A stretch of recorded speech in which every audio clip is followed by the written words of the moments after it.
कहानी की शुरुआत में हम अमेरिका के एक छोटे से टाउन में लोगों को नदी किनारे पिकनिक मनाते हुए देखते हैं। लेकिन तभी अचानक बिना किसी इंसान के एक बोट नदी में तैरती हुई उनके करीब आई। लेकिन बोट के अंदर जो मिला वो देखकर ये लोग हैरान रह गए। इस बोट के अंदर एक बुरी तरह से गली सड़ी डेड बॉडी थी। ये शरीर बहुत ज्यादा बुरी हालत में था। जल्द ही वहाँ का पुलिस चीफ जॉन हॉकिंस वहाँ पहुँच गया। हॉकिंस के आने से पहले ही फोरेंसिक ऑफिसर कॉनी वहाँ पहुँच चुकी थी। उसने हॉकिंस को बताया कि डेड बॉडी बहुत बुरे हाल में है और इसके शरीर में हड्डियाँ तो हैं ही नहीं, सिर्फ मांस बचा है। ये बहुत अजीब सा केस था। ऐसा लग रहा था किसी ने हड्डियां निकाल ली हो, जो कर पाना आमतौर पर नामुमकिन सा लगता है। शरीर को पोस्टमार्टम के लिए भेज दिया गया। जेकब नाम के डॉक्टर ने शरीर का निरीक्षण किया। पूरी जांच पड़ताल के बाद जेकब ने हॉकिंस को बताया कि ऐसा ही लग रहा है कि किसी ने बड़े ही ध्यान से सारी हड्डियां निकाल ली हों। लेकिन सोचने की बात यह है कि ऐसा किया कैसे होगा उसने। जेकब को इस शरीर के अंदर एक मधुमक्खी जैसा कीड़ा भी मिला। इस कीड़े को जेकब ने एक जार में बंद कर दिया था। हॉकिंग ने कॉनी को ये जार दिया ताकि इसे ध्यान से रख दिया जाए। हो सकता है ये सबूत के तौर पर काम आ जाए और मौत के कारण का पता लगाया जा सके। जल्द ही कॉनी को इस आदमी का नाम पता चला। इस आदमी का नाम था डॉक्टर कोल पार्सन्स। वो एक साइंटिस्ट है जो लगभग 1 साल पहले यहाँ रहने आया था। उन्हें इस आदमी का वॉलेट और कुछ सामान बोट पर ही मिला। वो पहले ही यूनिवर्सिटी में एक प्रोफेसर हुआ करता था, लेकिन फिर उसने सब कुछ छोड़ दिया और अकेले जाकर नदी के किनारे रहने लगा, जंगल के बीचों बीच। हॉकिंस को इस केस की अच्छे से जांच करने के लिए उस आदमी के घर जाना होगा। इसके बाद हम मैग नाम की एक लड़की को देखते हैं जो कि हॉकिंस की एक्स गर्लफ्रेंड है। मैग पुलिस के लिए जंगल की गाइड के तौर पर काम करती थी। हॉकिंस ने मैग से मिलकर इस केस के बारे में पूरी जानकारी दी। मैग उस साइंटिस्ट को जानती थी। लगभग 1 साल पहले मैग ने उस साइंटिस्ट की कुछ सामान लाने में मदद भी की थी। वो जानती थी कि ये साइंटिस्ट किसी एक्सपेरिमेंट पर काम कर रहा है, लेकिन इस एक्सपेरिमेंट के बारे में ज्यादा कुछ नहीं पता उसे। हॉकिंस ने मैग को अपने साथ चलने के लिए कहा ताकि इस केस की अच्छे से छानबीन हो सके और मैग इसके लिए तुरंत मान भी गई। हॉकिंस ने जेकब को भी साथ आने को कहा। इस छानबीन पर चलने से पहले हॉकिंस ने कुछ सूचना इकट्ठी की और तभी उसे एक और परेशान कर देने वाली खबर मिली। उस साइंटिस्ट की एक छोटी बेटी भी थी जो लगभग 1 साल पहले गायब हो गई थी और उसे आज तक कोई नहीं ढूंढ पाया। अगले ही दिन हॉकिंस, मैग और जेकब ने सारा सामान बांधा और घने जंगल की ओर निकल पड़े। इस सफर का कुछ हिस्सा उन्हें बोट से तय करना होगा ताकि वो साइंटिस्ट के कैबिन तक पहुंच सकें। जब ये लोग रास्ते में थे तो अचानक कॉनी का फोन आया। कॉनी ने बताया कि जो कीड़ा इस आदमी के शरीर में मिला है वो कल तो मर गया था और आज फिर से जिंदा हो गया। कॉनी ने पूछा कि क्या मैं इस कीड़े को जांच के लिए लैब में भेज दूं, लेकिन हॉकिंस ने कहा कि मेरे लौटने का इंतजार करो। कॉनी ने ये भी बताया कि जब इस साइंटिस्ट की बेटी गायब हुई थी तो उसकी पत्नी का दिमागी संतुलन हिल गया था और उसे 3 महीने तक अस्पताल में रखा गया था। वो बार बार अपने पति को ही अपनी बेटी के गायब होने के लिए जिम्मेदार ठहरा रही थी। जैसे जैसे रात हुई हॉकिंस, मैग और जेकब अपनी मंजिल तक पहुँचे। कभी नदी किनारे जो सुंदर घर हुआ करता था वो अब एक डरावना अकेला कैबिन बन चुका है जहाँ कोई नहीं आता जाता, किसी तरह का कोई रखरखाव नहीं है। मैग ये देखकर बहुत दुखी हुई क्योंकि जब 1 साल पहले वो यहाँ आई थी तो ये जगह बहुत खूबसूरत थी। हॉकिंस ने मैग और जेकब को बाहर रुकने को कहा और उसने पहले अंदर जाकर देखा कि वहाँ कोई खतरा तो नहीं है। उसने आवाज भी लगाई कि शायद अंदर कोई हो, लेकिन ये जगह पूरी तरह तहस नहस हो चुकी थी। सारा सामान, फर्नीचर इधर उधर बिखरा हुआ था और ये तो देखकर ही पता चल रहा था कि यहाँ काफी समय से कोई नहीं रह रहा। जब हॉकिंस ने इस जगह की छानबीन शुरू की तो उसे कुछ अजीबोगरीब चीजें मिली, जैसे अजीब तरह से हिलती हुई छत, जिसे देखकर ऐसा लग रहा था मानो वो जिंदा हो। जल्द ही हॉकिंस को एक कमरा मिला जिसका दरवाजा बहुत अच्छी तरह से बंद किया गया था। उसने अभी के लिए ये दरवाजा नहीं खोला और बाहर मैग और जेकब को बुलाने गया।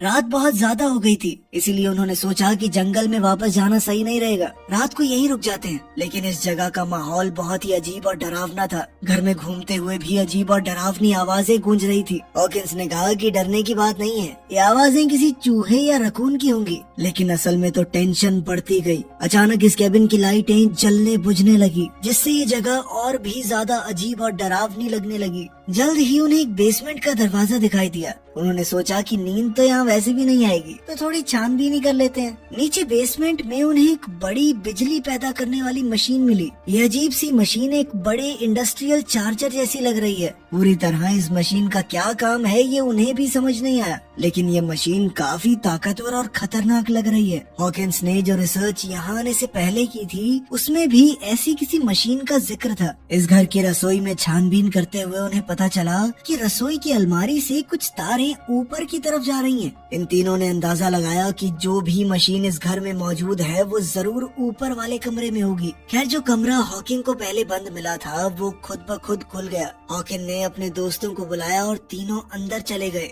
दीवारों पर अजीबोगरीब फोटोज लगी हुई थी और तंत्र मंत्र से जुड़े हुए रहस्यमयी निशान बने हुए थे, लेकिन कुछ साइंस से जुड़ी चीजें भी थी। ये साइंस और काले जादू का एक मिक्सचर सा लग रहा था। वहाँ कुछ फोटोज तो बहुत ज्यादा दिल दहला देने वाली थी। वो लोग छानबीन कर ही रहे थे कि अचानक एक मकड़ी ने जेकब के मुंह पर काट लिया। डरा और घबराया हुआ जेकब अपने कमरे के बाहर भागा। हॉकिंस ने कॉनी को फोन किया और कहा कि पता लगाओ ये अजीबोगरीब घर किसने बनाया है, लेकिन छत से आ रही इलेक्ट्रोमैग्नेटिक रेडिएशन की वजह से उसके फोन का सिग्नल टूट गया। वहीं जेकब और हॉकिन के बीच में भी मैग को लेकर कुछ टेंशन थी। दरअसल हॉकिन से पहले मैग जेकब की गर्लफ्रेंड थी और वो आज भी कहीं न कहीं उससे प्यार करता था। इस वजह से उन तीनों के बीच में माहौल थोड़ा अजीब हो गया। जैसे ही वो लोग सोने की तैयारी करने लगे, हॉकिन का कहना था कि उन तीनों को एक ही कमरे में रुकना चाहिए ताकि अगर कोई भी खतरा आए तो वो लोग मिलकर उसका सामना कर सकते हैं। लेकिन मैग ने कहा कि देखो मुझे अपना खुद का कमरा चाहिए, मैं नहीं एडजस्ट कर सकती तुम लोगों के साथ।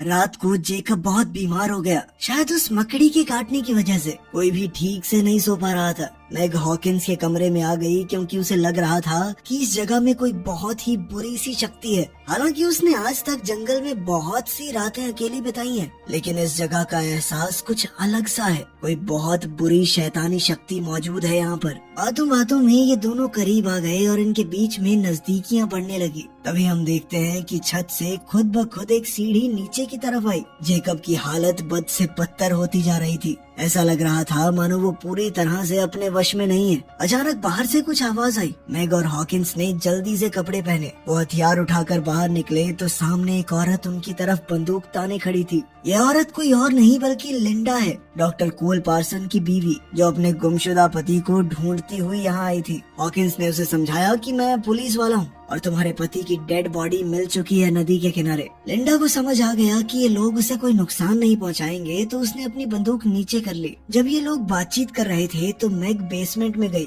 ताकि कैबिन की बिजली को वापस लाने का कोई तरीका ढूंढा जाए। तभी हमने वहाँ बच्ची की एक डरावनी परछाई देखी जो मैग का पीछा कर रही है। मैग को वहाँ एक गुड़िया मिली जिसे उसने अपने साथ रख लिया। तभी हॉकिंस ने देखा कि जेकब वहाँ नहीं है और वो उसे ढूंढने बाहर चला गया। बाहर जाकर उन्होंने देखा कि ऊपर वाले कमरे में कुछ अजीब सी आवाजें आ रही हैं। हॉकिंस, मैग और लिंडा छत की तरफ बढ़ने लगे तो देखा कि जेकब इस अजीबोगरीब मशीन में फंसा हुआ है। उन्होंने जेकब को खींचकर बाहर निकाला, लेकिन ऐसा लग रहा था मानो जेकब अब जेकब रहा ही नहीं। वो पूरी तरह से खोया खोया लग रहा था। इसी घटना के दौरान लिंडा को अपनी खोई हुई बेटी की आवाज सुनाई दी, जो ऊपर वाले कमरे से अपनी माँ को आवाज लगा रही है। जेकब को मशीन से निकालने के बाद हॉकिन और बाकी लोगों ने जेकब से सवाल पूछे कि ये मशीन आखिर शुरू कैसे हुई है और वो ऊपर वाले कमरे में क्या करने गया था। जेकब बेचारा घबराया और कमजोर सा लग रहा था। वो बार बार यही बात दोहरा रहा था कि मुझे नहीं पता ये सब कैसे हुआ।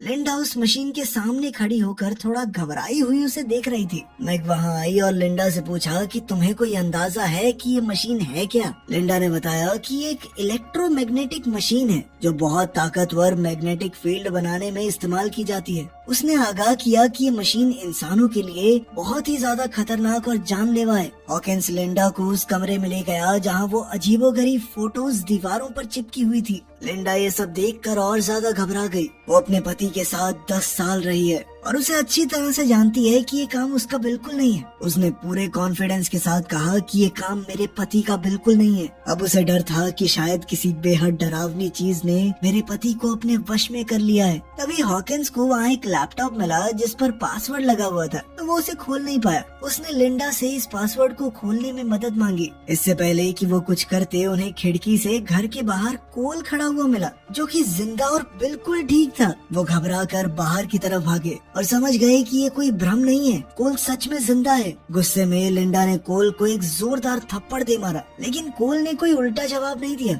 उसने कहा कि तुम्हारा गुस्सा जायज है और मारो चाहे मुझे। अंदर चलकर सब लोग आराम से बैठ गए। हॉकिंस ने कोल से पूछा कि तुम इतने वक्त से कहाँ पर थे और यहाँ क्या हुआ, ये घर ऐसी हालत में क्यों है। उसने नदी के पास बोट में मिली डेड बॉडी के बारे में भी कोल को बताया। कोल इन सब बातों को हंसकर टाल रहा था। उसने मशीन के बारे में किसी भी सवाल का सीधा जवाब नहीं दिया। पुलिस स्टेशन में कॉनी लगातार हॉकिंस से संपर्क करने की कोशिश कर रही थी। जो मक्खी उस लाश के शरीर में मिली थी वो जिंदा तो हो ही गई थी, लेकिन अब वो 2 मक्खियों में बदल चुकी है। इसकी वजह कोल की वो मशीन हो सकती है। वहीं हम देखते हैं कि जेकब की हालत अब बद से बदतर होती जा रही थी। उसके शरीर में डरावने बदलाव शुरू हो गए थे। नाखूनों के ऊपर नए नाखून उगने लगे, जल्द ही नए दांत भी, और हड्डियों के ऊपर हड्डियां उगने लगी। वो बहुत तेजी से बदल रहा था। ये सब कुछ शायद उस मशीन की रेडिएशन की वजह से हुआ है। हॉकिन ने कोल से काफी सवाल जवाब किए, लेकिन कोल ने कोई भी सही जवाब नहीं दिया। यहाँ तक कि जब लिंडा ने उससे पूछा कि तुम कहाँ गए थे,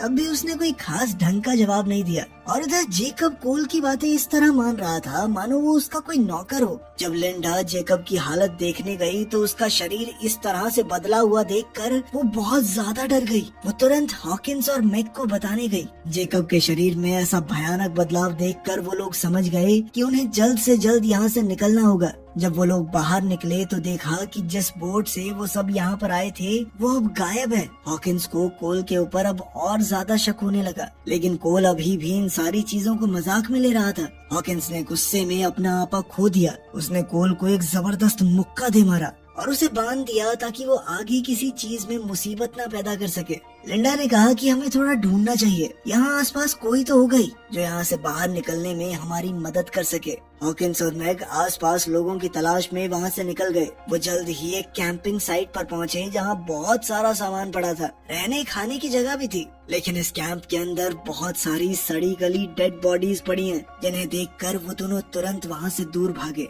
ये घिनौना दृश्य देखकर मैग उल्टियाँ करने लगी। हॉकिंस ने उसे शांत करने की कोशिश की, लेकिन इसी दौरान मैग ने भावुक होकर कहा कि मैं प्रेग्नेंट हूँ, मेरे पेट में तुम्हारा ही बच्चा है।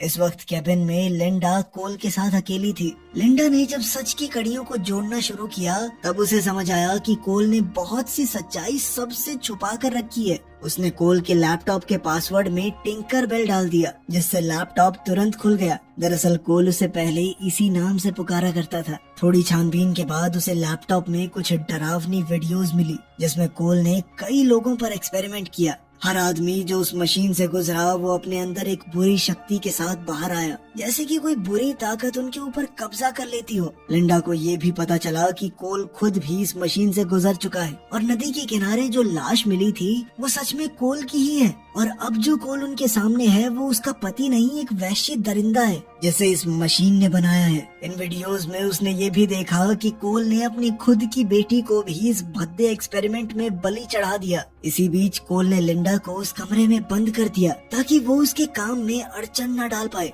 जब हॉकिंस और मैग वापस लौटे उन्होंने देखा कि कोल वहाँ से गायब है। हॉकिंस ने मैग को बाहर ही इंतजार करने को कहा ताकि वो अंदर जाकर देखे कि कोई खतरा तो नहीं है। उसने अपनी बंदूक उठाई और अंदर गया। जेकब का शरीर अचानक अंदर से खुलने लगा और एक खतरनाक जीव उसके बचे हुए शरीर से बाहर निकल आया, जिसने तुरंत हॉकिंस पर हमला कर दिया। हॉकिंस ने अपनी पूरी ताकत से इस दानव का सामना किया। ठीक तभी मैग अंदर आ गई और इस दानव पर गोली चला के उसे मार गिराया। इस भयानक दृश्य को देखकर हॉकिंस ने फैसला किया कि उन्हें इस मशीन को खत्म करना होगा ताकि ये पागलपन खत्म किया जा सके। उसने मैग की सुरक्षा के लिए उसे बाहर भेजा और मशीन को जलाने की तैयारी करने लगा। इसके लिए उसने पेट्रोल और देसी बमों का इस्तेमाल किया। जल्द ही लिंडा उस कमरे से बाहर निकल आई, हाथ में कुल्हाड़ी लिए। वो कोल को किसी भी हालत में खत्म कर देना चाहती थी। जब वो बेसमेंट में पहुंची तो उसने देखा कि उसकी बेटी मशीन के अंदर जा रही है। भावुक होकर लिंडा भी मशीन के अंदर चली गई और इस खतरनाक ताकत का शिकार बन गई।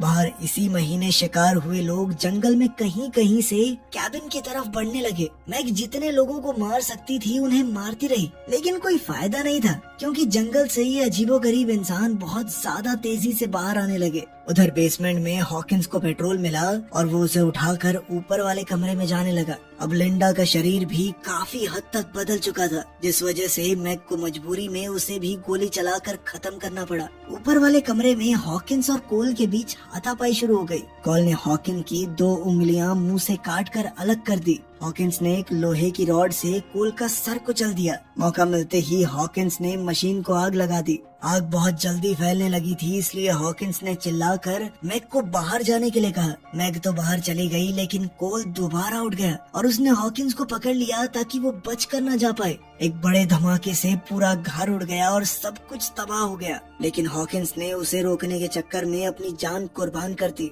अब मैग अकेली रह गई थी और हर तरफ से अपने ऊपर हमला होता देखकर वो सुन्न पड़ गई। 8 महीने बाद हम देखते हैं कि मैग अपने घर पर एकदम सही सलामत है। कॉनी उसके पास आई ताकि हॉकिंस का कुछ सामान उसे दे सके। जैसे ही कॉनी सामान देकर गई, उसने ये सारा सामान जला दिया। इसके बाद हमने देखा कि मैग का सड़ा गला शरीर पेड़ के नीचे पड़ा था, जिससे पता चलता है कि असली मैग तो मर चुकी है। ये मशीन का बनाया हुआ एक बहरूपिया है और ये पक्की बात है कि उसके पेट में जो बच्चा है वो भी आम तो नहीं होगा। वीडियो पसंद आई तो लाइक कर देना, चैनल को सब्सक्राइब कर लेना। मिलते हैं अगली वीडियो में।